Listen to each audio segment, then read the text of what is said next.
বৈষম্য বিরোধী ছাত্র আন্দোলনের রাজশাহী জেলা মহানগর কমিটিতে প্রকৃত বিপ্লবীদের যথাযথ স্বীকৃত স্থান না দেওয়ায় বিক্ষোভ মিছিল করেছেন শিক্ষার্থীদের একাংশ। নিষিদ্ধ ছাত্রলীগের মশাল মিছিলের প্রতিবাদে দেশের বিভিন্ন জায়গায় বিএনপি ও সহযোগী সংগঠনে বিক্ষোভ মিছিল হয়েছে। এখন কি দাবি আদায়ের মৌসুম? এই দাবি আদায়ের মৌসুমে সরকার কিভাবে ঠিকঠাক মতন ফাংশন করবেন বলে মনে করেন?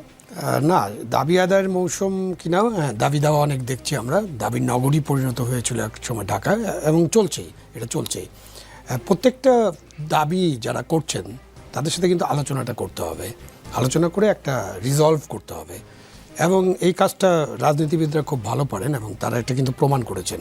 যখন রেলওয়ে স্ট্রাইক হলো হঠাৎ করে হয়নি, এটা অনেক দিন ধরে তাদের দাবি, কিন্তু তাদের সাথে সবসময় গভর্নমেন্ট এটা নেগোশিয়েট করার চেষ্টা করেছে, যেহেতু রাজনৈতিক সরকার ছিল এবং তাদের একটা শ্রমিক লীগ থাকে, শ্রমিক দল থাকে, শ্রমিকের আরও সংগঠন থাকে, তাদের সাথে তারা লিঙ্ক করে এটা করে। তো ওই সময়ে আপনি দেখবেন যে হঠাৎ করে যখন শুরু হলো তখন কিন্তু আপনি রেলওয়ে উপদেষ্টাকে খুঁজে পেলেন না, কেউ পেল না তাকে তখন খুঁজে পাওয়া গেল যে তিনি অলরেডি বিছনায় ঘুমাতে গেছেন। হ্যাঁ, ও তো যেতেই পারেন, একজন মানুষের ঘুম তো লাগতেই পারে। বাট দেখেন, এরকম পরিস্থিতিতে এই স্ক্রল দেখার পরে তো আপনার ঘুম ভেঙে যাবে, এবং সঙ্গে সঙ্গে আপনি অ্যাক্টিভ হবেন, আপনার মন্ত্রণালয়কে অ্যাক্টিভ করবেন, আপনার রেলওয়ে অধিদপ্তরকে অ্যাক্টিভ করবেন, আপনার যাদের সাথে লিঙ্ক রাজনীতিবিদদের অ্যাক্টিভ করবেন। কিন্তু দেখা গেল যে ওইখানে ওই শিমুল বিশ্বাসের নেতৃত্বে জাতীয়তাবাদী শ্রমিক দলের লোকেরাই অ্যাক্টিভ হলো, এবং তারা আলাপ আলোচনা করলো, এবং অন্যান্য রাজনীতিবিদরা গেলেন, এটা রিজলভ করলেন। তো এই যে বিষয়গুলো যেগুলো ঘটে, রাজনীতিবিদদের পক্ষে যত সহজে এগুলো রিজলভ করা সম্ভব, সেটা অন্তর্বর্তীকালীন সরকার বা তত্ত্বাবধায়ক সরকারের সময় করা সম্ভব না।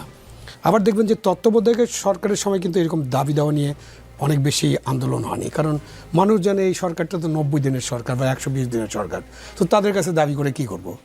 এখানে মানুষকে মনে হয় একটা ধারণা আমরা অলরেডি দিয়ে দিয়েছি, বা মানুষ ধারণা করছে না এই সরকারটা বেশ কিছুদিন থাকবে, সংস্কার করবে, তারপরে নির্বাচন, আগে সংস্কার নাকি আগে নির্বাচন, কোন নির্বাচন আগে।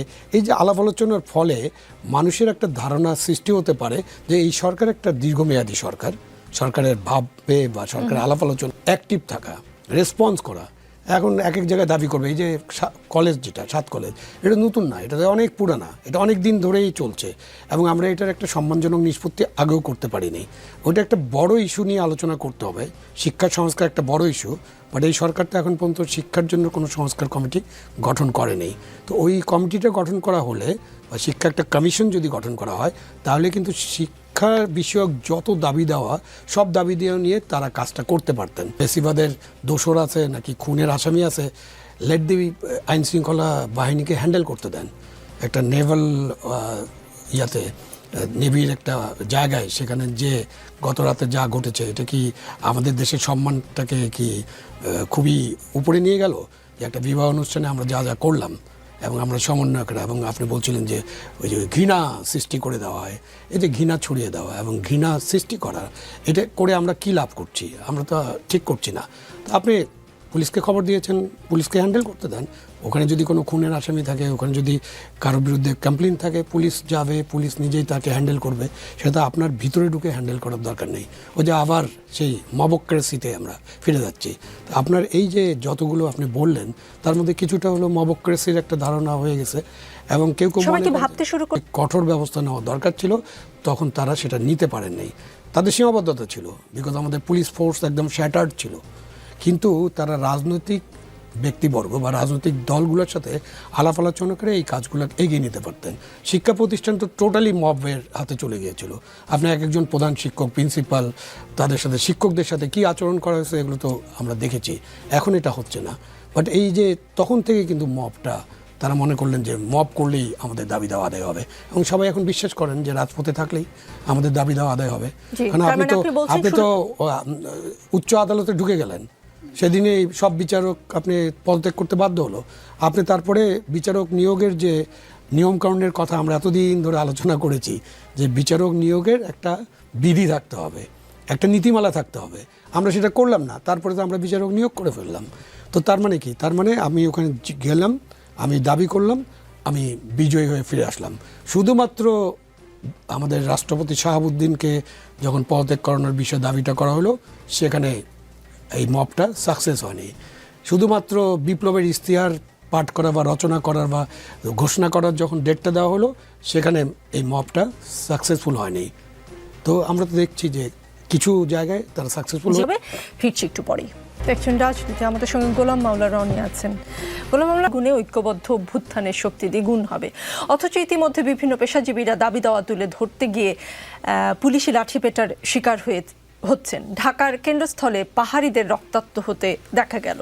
জেলা উপজেলায় মাজার দরবার শরীফগুলো একের পর এক গুড়িয়ে দেওয়া হচ্ছে। যে মেয়েরা ফুটবল, ক্রিকেট, আন্তর্জাতিক অঙ্গন থেকে অসামান্য অর্জন নিয়ে এসেছে, তাদের খেলাধুলার আয়োজনে সহিংস বাধা তৈরি হচ্ছে। অর্থনৈতিকভাবে এতিম হয়ে ঘুরছেন সাভার, আশুলিয়া, গাজীপুর জুড়ে প্রায় 60টি কারখানার কাজ হারানো শ্রমিকেরা। মূল্যস্ফীতি চলছে ডাবল ডিজিট হারে, মার্কেট সিন্ডিকেটগুলো বহাল তবিয়তে আছে। তিনি প্রশ্ন করেছেন, ফাল্গুন আসছে, আমরা কেন দ্বিগুণ হতে পারলাম না? একই প্রশ্ন আপনার কাছে। আমরা দ্বিগুণ হতে পারলাম না, এটা আমাদের ব্যর্থতা। অথচ দ্বিগুণ হওয়ার মতো যথেষ্ট রকম সুযোগ ছিল, সুবিধা ছিল। আমার জানা মতে দেশের প্রথম শ্রেণীর যে 50 থেকে 60টি বড় বড় শিল্প কলকারখানা বন্ধ হয়ে গেছে গত 6 মাসে, যেখানে 10,000 থেকে 40 থেকে 50,000 লোক পর্যন্ত কাজ করতো। অন অ্যাভারেজে 5 লাখ লোক কর্মসংস্থান একদম পুরো বন্ধ হয়ে গেছে। এটা শুধুমাত্র ইন্ডাস্ট্রিয়াল লেভেলে, মানে বেক্সিমকোর মতো কোম্পানি এই পর্যায়ে 5 লাখ লোকের কর্মচ্যুতি ঘটেছে। 2 নম্বর হলো যে এই যে ছোটো ছোটো দোকান যেগুলো ছিল পাড়া মহল্লা, এরকম আরও 1 মিলিয়ন পিপল এই 6 মাসের মধ্যে তারা চাকরি হারিয়েছে। আর আরও ধরেন 1 মিলিয়ন পিপল এই আগামী 2-3 মাসের মধ্যে চাকরি হারাবে, এই আতঙ্কের মধ্যে তারা রয়েছে। ব্যাংক এবং বিমা, আমি যেহেতু ব্যবসা বাণিজ্যের সঙ্গে জড়িত আছি, এখানে সেই সাবেক রেজিমের জমানাতে যা ছিল তার সাথে পরিস্থিতি অনেক মানে যাকে বলা হয় জ্যামিতিক হারে খারাপ হয়ে গেছে। কিন্তু দুর্ভাগ্য হলো যে গত 2014 থেকে যেভাবে একটা সাজানো স্ট্যাটিস্টিক্স ডাটা, যেটা জাতিসংঘে পেশ করা হতো আওয়ামী লীগ জমানাতে, যে আমরা একেবারে সিঙ্গাপুর হয়ে গেছি, মালয়েশিয়া হয়ে গেছি, এখন তো মনে হচ্ছে যে ডাটা এমনভাবে তৈরি করা হয়েছে যে আমরা আমেরিকাকেও ছাড়িয়ে গিয়েছি। আমরা হয়তো মোনাকোর মতো হয়ে গেছি, কুয়েতের মতো হয়ে গেছি, খুবই স্ট্রং ইকোনমি। একটা জিনিস চিন্তা করুন যে আপনার যেখানে গার্মেন্টস বন্ধ হয়ে গেছে, একেবারে স্পষ্টতভাবে 5 লাখ লোক চাকরি হারিয়েছে রাস্তায়, সেখানে আপনি দেখাচ্ছেন আপনার এক্সপোর্ট বেড়ে গেছে। যেখানে আপনার ইম্পোর্টে আপনি ভালো করতে পারছেন, আপনার ফরেন রিজার্ভ আপনি দেখাচ্ছেন যে আপনার ফরেন রিজার্ভ বেড়ে গেছে, টাকায় বাংলাদেশ ব্যাংক সয়লাভ হয়ে গেছে। আর অন্যদিকে কি হচ্ছে, 30 লাখ টাকা করে যদি আপনি দেন 800 লোকে বা 1000 লোকের, আপনার কত টাকা দেয়, সেই টাকা দেওয়ার মতো অবস্থা আপনার নেই। ফলে অ্যাজ এ হোল এই জিনিসটাকে আপনি কি বলবেন? এটাকে আমাদের অ্যাসেট আছে আমাদের। এই যে যেমন দেখেন যে পৃথিবীতে যে ফেরাউনের জামানাতে আসবে, মানে যাকে বলে দুর্ভিক্ষ আসবে, এই জন্য সে একজন নবীকে তার অর্থমন্ত্রী বানিয়েছেন এবং নবী বলেছেন যে আমাকে দায়িত্ব দিন, আমি কি করে এই আপনার ফাইন্যান্সিয়াল বিষয়গুলো ম্যানেজমেন্ট করা যায় আমি জানি। হযরত ইউসুফ আলাইহিস সালাম। তো এইরকমভাবে এখন যা কিছু বাংলাদেশে যে সমস্যা রয়েছে, এর প্রতিটি সমস্যা মানব সৃষ্ট সমস্যা। এখন দেখুন, আপনি যখন 75-15 আগস্ট রিজলভ হয়ে গেল, আপনি দেখেন আমাদের সময় যে 86 সনে একটা বন্যা, 88 সনে একটা বন্যা হলো, তো বড় ডিজাস্টার, ন্যাচারাল ডিজাস্টার বাংলাদেশে কিন্তু মানে হয়নি। কিন্তু মানুষের একটা বিশ্বাস ছিল ওই সময় এরশাদ সাহেবের প্রতি, যে তিনি করতে পারবেন। তিনি পাগলের মতো সেই যে বড় বড় গামবুট পরে সারা বাংলাদেশে ঘুরে বেড়িয়েছেন। আমার ওই যে আপনি যখন লাল কার্পেটের কথা বলছিলেন, তখন আমার কাছে মনে হচ্ছিল যে বাংলাদেশে পলিটিক্সে বসে যদি কেউ নাটক করে থাকে, এরকম এরশাদ সাহেবের মতো এত সফল নাটক কেউ করতে পারেননি। তো আমি চিন্তা করলাম যে সে কখনো এরকম কোনো ডিজাস্টারের জায়গাতে লাল কার্পেট সে দিয়েছে কিনা। আমি দেখলাম যে না, সে কখনো কোনো লাল কার্পেট দেয়নি, এরকম কোনো জায়গাতে যায়নি। ওই যে বন্যার মধ্যে সে গান গেয়েছে, গামবুট পরে গিয়েছে, কিন্তু কোনো জায়গাতে নদী থেকে নামছে লাল কার্পেট আমি দেখিনি। তাহলে বুঝেন যে এরশাদকে আমরা স্বৈরাচারী বলি, এখন আমাদের এই বর্তমান জামাতে মন মস্তিষ্কে স্বৈরাচারীটা কোন পর্যায়ে ঢুকেছে যে আমার ওই জায়গাতে ময়লার মধ্যেও আমার লাল কার্পেট লাগবে। এখন যিনি লিখেছেন সেটা হলো, আপনি চিন্তা করুন আমাদের পজিটিভ দিকগুলো শুধু আমি বলি। আমাদের দেশের সরাসরি 15 লক্ষ লোক আমরা আয়কর দেই, ডাইরেক্টলি আয়কর দিই। এই বছর গিয়ে দেখেন আমাদের কিন্তু আয়কর দিচ্ছি। আমাদের দেশের সরাসরি 1 কোটি লোক বিদেশ থেকে রেমিটেন্স পাঠাচ্ছে অন অ্যাভারেজে বাংলাদেশে, অর্থাৎ এখানে আমরা 25 থেকে 26 billion dollar per yearly net, যেটার কোনো খরচ নেই। আমরা এক্সপোর্ট করি অলমোস্ট $45 বিলিয়ন। $45 বিলিয়ন যদি আপনি অলমোস্ট 25% ডলার আপনি ধরেন, $45 বিলিয়ন যেটা আমাদের বাংলাদেশে থাকে। আমরা বিদেশ থেকে বিভিন্ন এইড বাবদ অলমোস্ট $1.5 বিলিয়ন, উনি ভালো বলতে পারবেন, বিভিন্ন যেখানে কোনো আনকন্ডিশনালি আর এইড হিসেবে $1.5 বিলিয়ন আসে। আর আমরা ধরেন বিভিন্ন প্রকল্পে সাহায্য সহযোগিতা, ফরেন এইড, বিশ্বব্যাংক থেকে অন্যান্য জায়গা থেকে শুরু করে আরও প্রায় $30 বিলিয়ন আমরা পাই। তা আমাদের তো টাকার অভাব নেই, কোনো অবস্থাতে টাকার অভাব নেই। এখন করে যে সরকার, সে বুঝতেছে না টাকা কোথায় আছে, মানে কোনটার সাথে কোনটা সংযোগ করলে এখানে বিদ্যুৎ উৎপন্ন হবে আর কোনটার সাথে কোনটা সংযোগ করলে এখানে শর্ট সার্কিট হবে, আগুন লেগে যাবে, এই টোটাল জিনিসটা বুঝছেন না। সচিবালয়ের ওই উপরে আগুন লাগতে পারে, এই আমি বাংলাদেশে এই 2025 সন 24 সন না আসলে আমাকে যদি মানে মেরেও ফেলা হতো, আমি কোনোদিন বিশ্বাস করতাম না যে সচিবালয়ের ওই জায়গাতে আগুন লাগতে পারে। এই সরকার আমাদেরকে, আমাদের চিন্তার আরশে আজমের ছবি দেখতে পারি।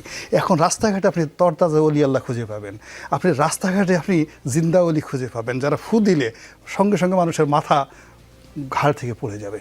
তো এইরকম একটা অবস্থা এই যে সরকার নিয়ে আসছে। আপনি এই যে আপনি মাজার ভাঙার কথা বললেন, অমুকের ভাঙার কথা বললেন, জিনিসটা আপনি কি চিন্তা করতে পারছেন যে এই জলজ্যান্ত তাজা অলিরা বুঝতে পারছে যে এটা হলো হযরত ঘোড়া সার মাজার, এখানে কোনো মানুষ নাই, ওই কবরের মধ্যে ঘোড়া আছে, এই জন্য ওখানে অন্যায় হচ্ছে, জুলুম হচ্ছে। তারা মানে সরাসরি এখানে বেলায়েতের ইলমে মারফতের মাধ্যমে একেবারে আকাশের সাথে যোগাযোগ করে বুঝতে পারছে যে ওই যে ওখানে যে পাগলা বসে আছে ও একেবারে নির্ঘাত জাহান্নামী। হ্যাঁ, এখন আল্লাহর সাথে ডাইরেক্ট যোগাযোগ, আল্লাহ তাকে বলে দিয়েছে যে আমার ওই বান্দাকে আমি জাহান্নামে নেব। তো আমি যেহেতু জাহান্নামে নেব,